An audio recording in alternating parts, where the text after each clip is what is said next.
Finally got the V belt that I think I need. So I got a 13 by 1080. If this doesn't work, I don't know what the hell would. But moment of truth here. Let's see if I can finally wrap up the front end of stuff since I'm waiting on new injectors. All right, so 1080 was in fact the move. Here we are. The 1080 is installed and tensioned.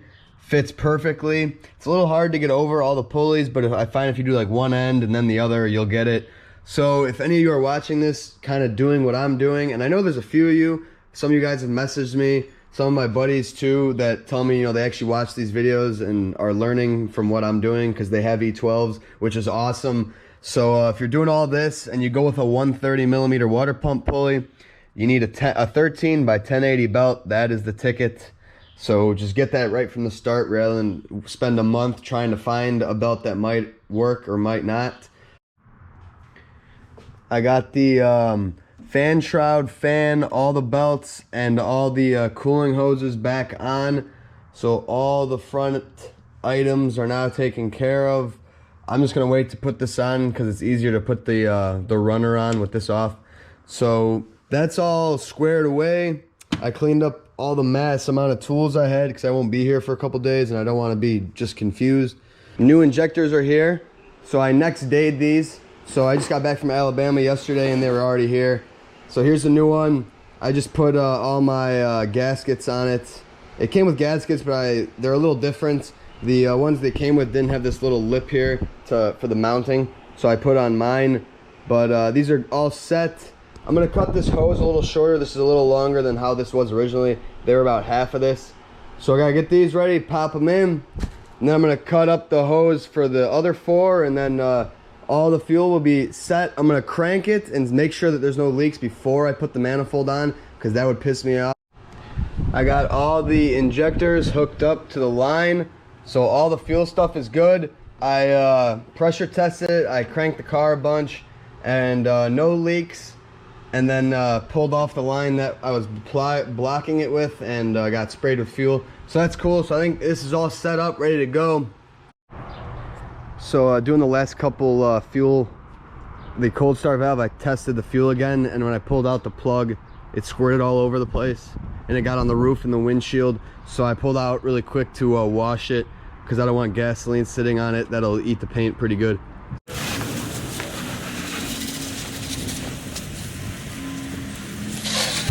So far it's staying in the middle. I'm a little nervous, but I'm getting very excited. It's starting to look pretty good here. She's holding temp pretty well. I'm very happy about that. So let's pray that it'll keep that temp in the middle, and then I consider everything a success. You know, before, like I said, it was overheating. I'm not sure what the culprit was, but if it's not overheating, then that is a huge plus. That means everything is good to go. I don't notice any leaks. And just like that, all the E12 restoration was a success. Here's everything back together. I forgot the ugly airbox covers all my freshly painted valve cover. Everything's hooked up, new fuel line, all new gaskets, cooling system, no leaks, no overheating. It's perfectly back to good. It has a little bit of an idle dip problem I gotta figure out, and then I gotta get the exhaust made, but I am stoked. The only problem is this fan clutch is an old one, and I can feel it from here. It's very loose. So this car definitely needs a fan clutch before that one blows up. But other than that, everything seems to be good to go. I might do a new cap and a rotor, and maybe a new ignition coil. I think that could have something to do with my idle dip problem. But otherwise, everything else operates as it should, and no leaks. I'm very stoked. Here we are, taking her for the first couple spins, everything overhauled, temps right in the middle. It creeped a little bit at idle, it didn't go over the line, but that scared me a little bit. But if I can drive and not overheat, then I know I'm good to go. If anything, I'll just bleed it a little more. I remember my old E24 doing that a lot too, so let's see how she goes. Other than the fact that it's loud as all hell, I'm super stoked.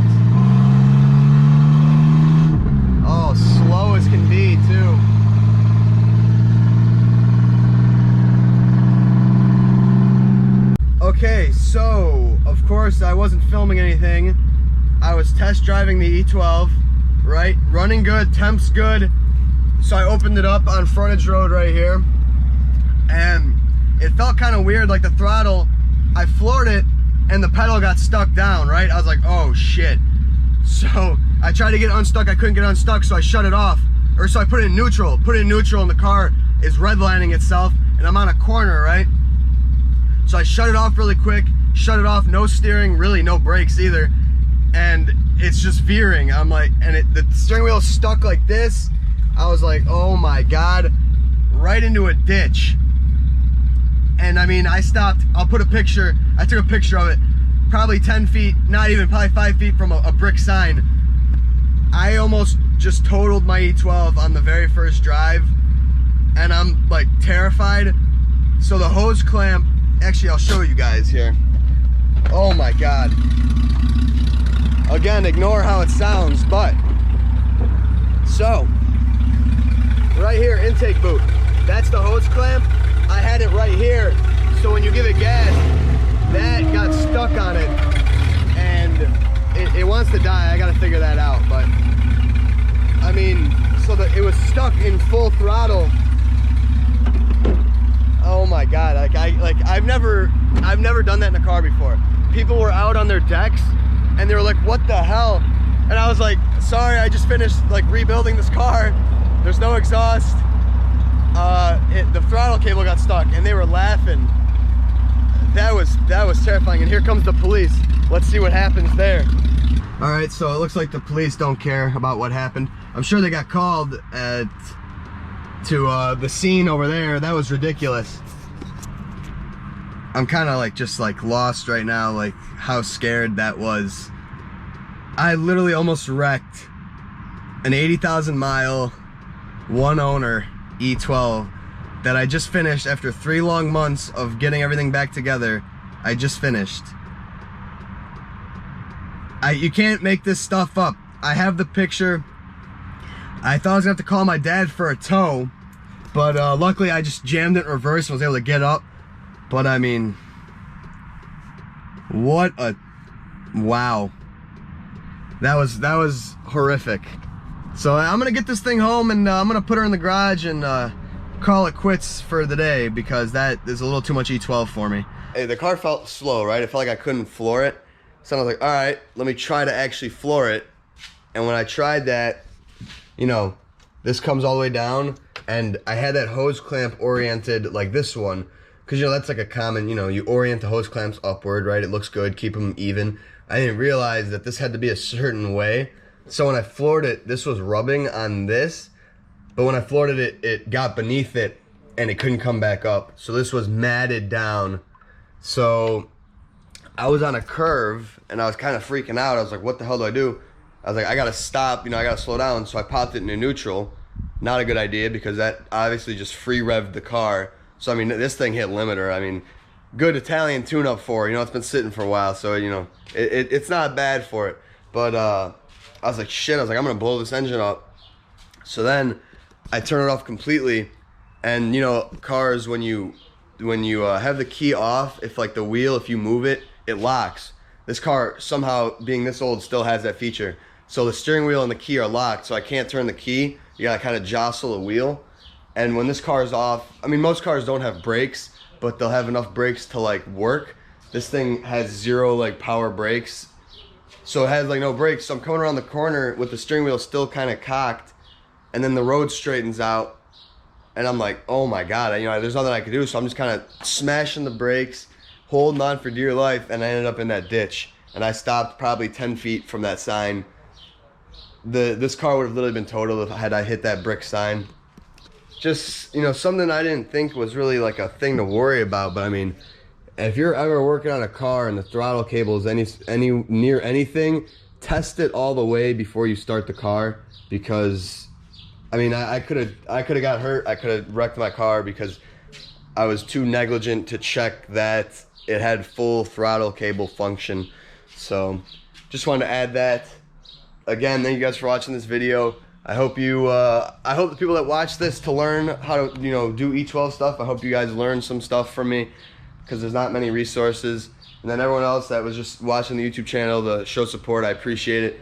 These weren't the most interesting videos, just working on an old car. But I figured, you know, it's a fun thing to record, and if I'm doing it, I'm gonna record.